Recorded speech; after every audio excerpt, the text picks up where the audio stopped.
তো আমাদের এই যে রান্না স্টার্ট হয়ে গেছে। তো আবার একটা উৎকো ঝামেলা এসেছে, এই যে এসে বলে কিনা আমার জায়গা, আমাকে ভাড়া দিতে হবে। এখন টেস্ট হয়ে যাবো। আলু ভাতের আবার টেস্ট কি বলবো, দারুণ অমৃত। এইখানে কিন্তু অমৃত, বাড়িতে হলে ঝগড়া অশান্তি করে আনা হয়ে যেত। কালকে আলু ভাতে ভাত।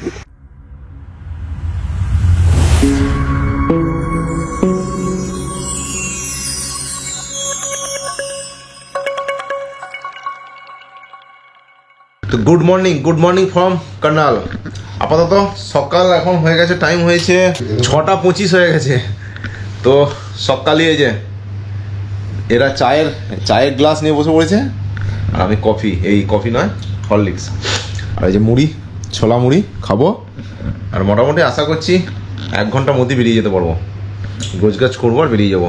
আজকে একটু তাড়াতাড়ি যাবো এবং সকালে পৌঁছাতে হবে, কারণ পাহাড়ি রাস্তা আজ থেকে শুরু হয়ে যাচ্ছে। তো ঠিক আছে, খাওয়া দাওয়া করে নিয়ে তারপরে লাগেজ বেঁধে একবারে কথা হচ্ছে মোটর ব্লগিং সেট হবে। 7:45 আর 10 মিনিটের মধ্যে আমরা বেরিয়ে যাবো। আপাতত আমার এই যে লাগেজ বাঁধা কমপ্লিট হয়ে গেছে। কাল ছিলাম এই হোটেলটাতে, সাগুন এই হোটেলটাতে ছিলাম আর কি। আর এই যে এখনও বাঁধা চলছে এদেরও। এই হচ্ছে লাগেজের অবস্থা। এই যে উপরে ব্যাগটাতে খাবার দাবার আছে, তোমাদের আগেই বলেছি। আর এইটাতে আমার সমস্ত বাকি সব জিনিসপত্র আছে, এটাতে জল আছে। এই হচ্ছে ব্যাপার। এটাও এখন আর লাগেজ নিয়েছে, সব লাগেজ এখন বাঁধা চলছে। আর চলে যাবো এইদিকে, ওই যে যাচ্ছে NH 44, বাঁ দিকে দিল্লি, ডান দিকে জম্মু। তো ওই রোডে উঠবো। তো টাইম হয়ে গেছে 7:56। আর আপাতত আমরা রেডি সব। এখান থেকে ডালহৌসি একদম মেরে নিয়েছি আমরা। আপাতত যাচ্ছি ডালহৌসি। কেন যাচ্ছি সেটা যেতে বলছি তোমাদের। আর এখান থেকে 467 কিলোমিটার, 9 ঘন্টা 21 মিনিট লাগবে দেখাচ্ছে। দেখি কতক্ষণের মধ্যে পৌঁছতে পারি। তো ঠিক আছে তাহলে আপাতত ওম নমঃ শিবায়, হর হর মহাদেব। যাত্রা তাহলে শুরু করলাম। আপাতত সামনেই হচ্ছে NH 44।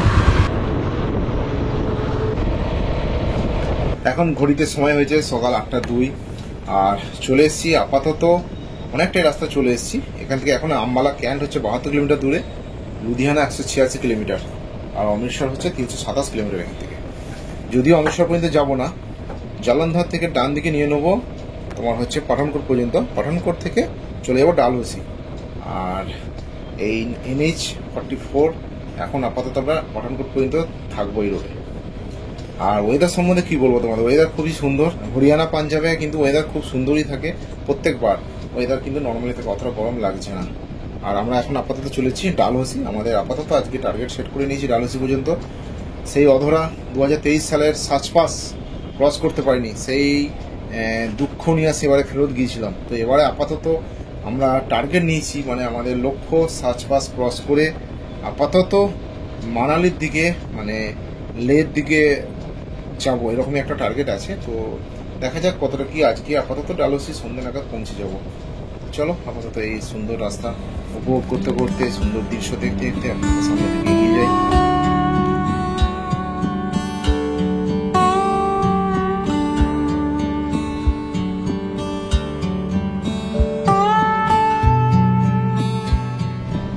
দেখো কেমন পাশাপাশি ট্রেনটা যাচ্ছে, খুব সুন্দর লাগছে। কিন্তু এগুলো কিন্তু দারুণ লাগে, এরকম ট্রেন যাচ্ছে আর তার পাশ দিয়ে এভাবে বাইক চালাচ্ছি, দারুণ লাগে। এই দৃশ্যগুলো সত্যি মানে খুব উপভোগ্য দৃশ্য আর কি এগুলো। সময় হয়ে গেছে সকাল 9টা। আর চলে এসেছি এখন আম্বালা ক্যান্ট স্টেশনের কাছে। দেখো বাঁ দিকে হচ্ছে স্টেশনটা। আর আপাতত এখান থেকে এখনো অনেকটা রাস্তায় যেতে হবে। তো চলো, আম্বালা শহরটা দেখো, বেশ বড় শহর কিন্তু একটা।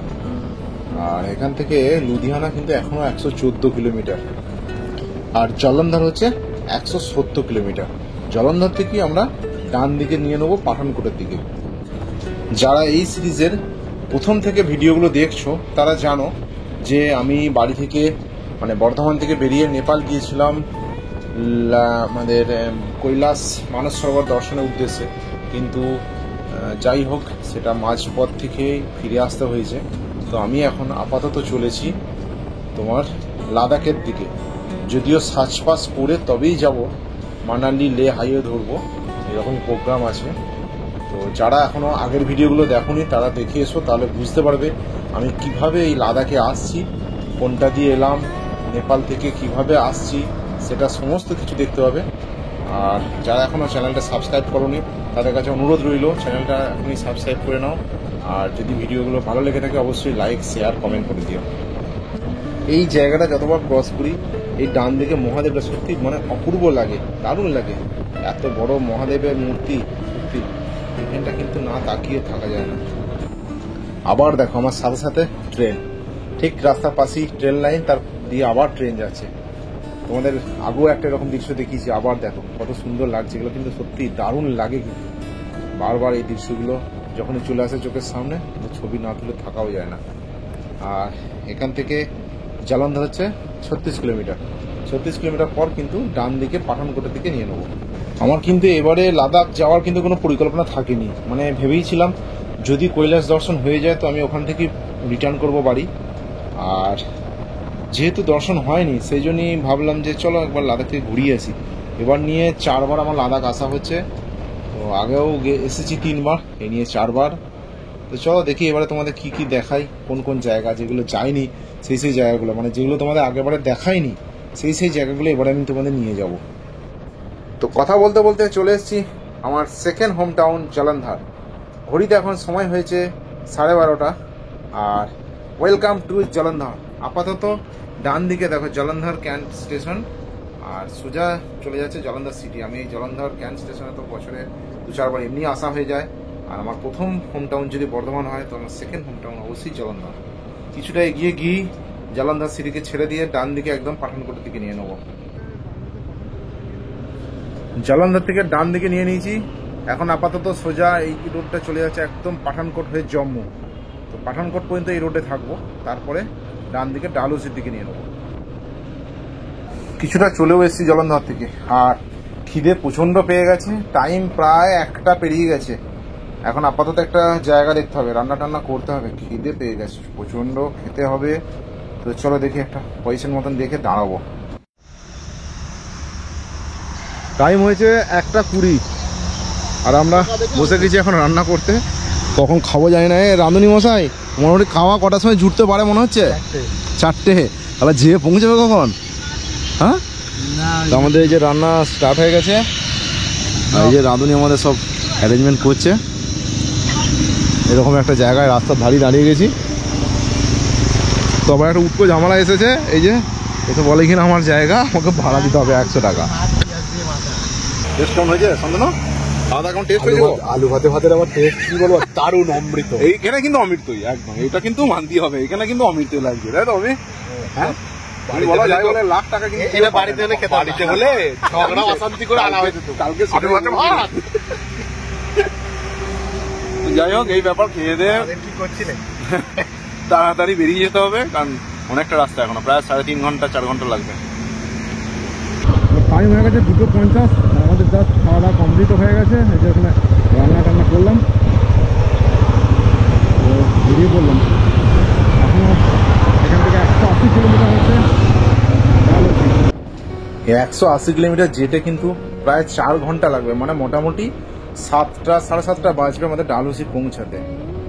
আর মোটামুটি ওয়েদার তো ঠিকই আছে, এখনো পর্যন্ত কোনো সমস্যা কিছু নেই। এখনো মেঘলা করে আছে, সারাদিনই মেঘলা করেছিল, কিন্তু এখনো পর্যন্ত বৃষ্টি কিছু হয়নি। আর দূরে কিন্তু পাহাড়ের দর্শন কিন্তু পেয়ে গেছি, মানে পাহাড় দেখতে পেয়ে গেছি। কিন্তু এখান থেকে পাহাড় কিন্তু দেখা যাচ্ছে, ক্যামেরাতে হয়তো আসবে না, কিন্তু আমি কিন্তু খালি চোখে দেখতে পাচ্ছি সামনে কিন্তু পাহাড়ের রেঞ্জটা পুরো শুরু হয়ে গেছে। হিমাচল প্রদেশের যে পাহাড়ের রেঞ্জ স্টার্ট হচ্ছে এখান থেকে, কিন্তু পাঠানকোট থেকে কিন্তু পাহাড় শুরু হয়ে যাচ্ছে।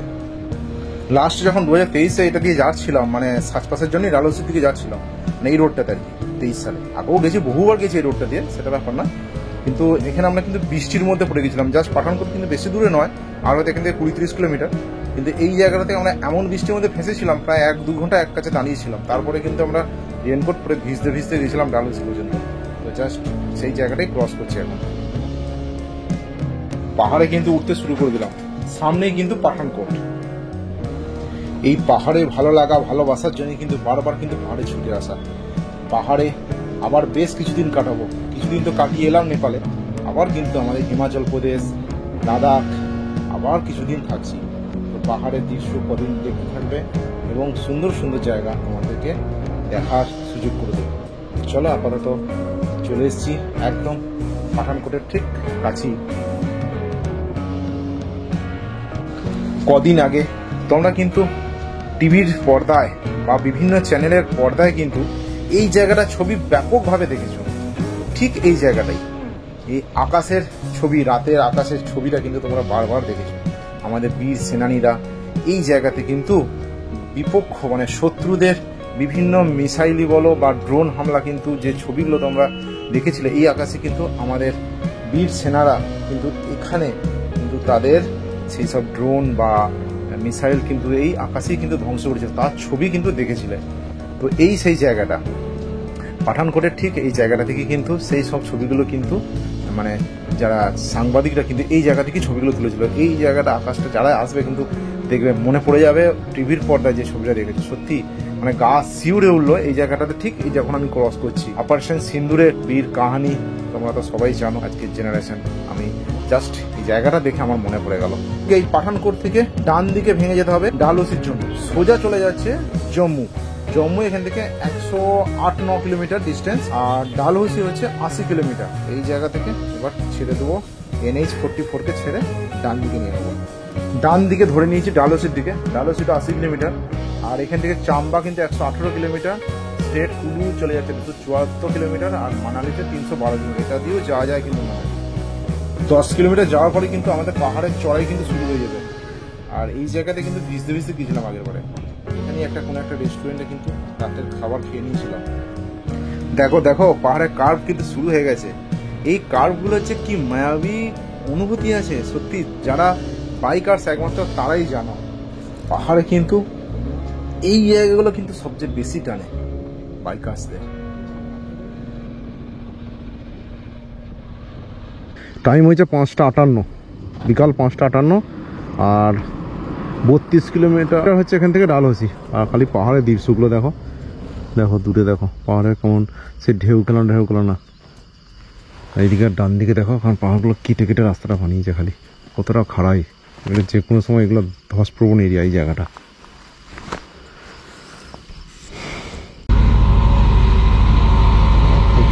টাকা 2 পয়সা করে লিটার হিমাচল প্রদেশে। তারপর ওটা ফুল ট্যাঙ্ক করে নিচ্ছি, ওটা পাশে রেখে। ठीक है 801, ठीक। और थोड़ा सा आ जाएगा, देखिए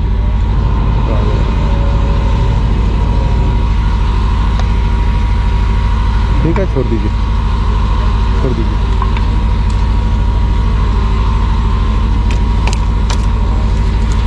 140 টাকা 92 পয়সা তেল এলো। ওটা আজকে দ্বিতীয়বার তেল ভরা হলো। পাহাড়ের কিন্তু অনেকটা উপরে চলে এসেছি, আর এই জায়গাটার বাঁদিকটা দেখো, আকাশের মেঘগুলো ঠিক ছেঁড়া ছেঁড়া তুলোর মতন। সামনের পাহাড়গুলোর পরিবেশটা একদম মায়াবী করে দিয়েছে। তার মধ্যে দিয়ে এরকম জঙ্গলের মধ্যে পাহাড়ের মধ্যে মানে গাড়ি চালিয়ে যাওয়ার যে মজা, সত্যি এক অন্যরকম অনুভূতি। তো মোবিলটা চেঞ্জ করতে হবে, অনেক কিলোমিটার চলে গেছে। চেঞ্জ করা বলে এই দোকানটা দাঁড়ালাম, কোথায় রয়্যাল এনফিল্ডের শোরুম আছে, মানে এখন বন্ধ হয়ে যাবে নাকি এটা ঠিক নেই, দেখি। তো মোবিল টোবিল চেঞ্জ হয়ে গেছে আপাতত, চেনটাও টাইট করে নিলাম। আর তার সাথে সাথে তোমার হচ্ছে হাওয়াটাও চেক করে নেওয়া হলো, এয়ার প্রেশার, চাকার। তো টোটাল 780 টাকা বিল হলো মোবিলাটা নিয়ে আপাতত। আর ডালহৌসি খুব বেশি নয়, মানে 7-8 কিলোমিটার। টাইম হচ্ছে 7:44, আর ডালহৌসিতে এসে পৌঁছে গেছি। এখনও কিন্তু কিছুটা আলো আছে, এখন অন্ধকার হয়। দেখো বাজার, ডালহৌসি বাজার। আপাতত একটা থাকার জায়গা দেখতে হবে, তারপরে তার কথা। আগেবার যখন ডালহৌসি এসেছিলাম পাংচার হয়েছিল, এই দোকানটাতে লাগিয়েছিলাম পাংচারটা। এই দোকানটা লাগিয়েছিলাম, আমার ছিলাম এইখানটাতে নিয়েছিল। আজকের আসিয়ানা হচ্ছে এই যে বৈকুণ্ঠ হোমস্টে। এই হচ্ছে রুম, এই যে বড় রুম আছে, এই যে এখানে দুটো চেয়ার আছে বসার, টেবিলও আছে, আর বড় একটা কিং সাইজের বেড, চার্জার সবই আছে, টিভি। আর এই হচ্ছে বাথরুম, বড় বাথরুম, দেখো গিজার টিজার সবই আছে। তো এই হচ্ছে আজকে থাকার জায়গা। ডালহৌসিতে। কালকে এখান থেকে খুব সকাল সকাল 7 বেরিয়ে যাবো।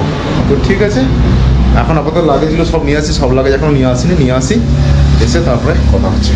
তো আমাদের রান্না কমপ্লিট। আজকে আমাদের অমিতবাবু রান্না করেছে, রাঁধুনি অমিত। তাই মেনু কিন্তু অনেক কিছু হয়েছে, দেখো ডিম সিদ্ধ, ডাল, আলু সিদ্ধ, ডিম ভাজা অবশ্য আমার এই ডিমটা ফেটে গেছিলো, আর এই যে ভাত, এই হচ্ছে আজকে কেমন মেনু রয়েছে। ইয়েস শান্তনু বলো কেমন হচ্ছে খাওয়া দাওয়া? খাই, খেয়ে দেবো বলবে নাকি? ঠিক আছে, আমরা তৎক্ষণ খেয়ে নিই, তোমরা তৎক্ষণ ভিডিওটা দেখে আর লাইক শেয়ার কমেন্ট করে দিও, যা যা করা দরকার করে দিও। ঠিক আছে, আপাতত গুড নাইট, দেখা হচ্ছে পরবর্তী পর্বে নতুন একটা ভিডিও নিয়ে।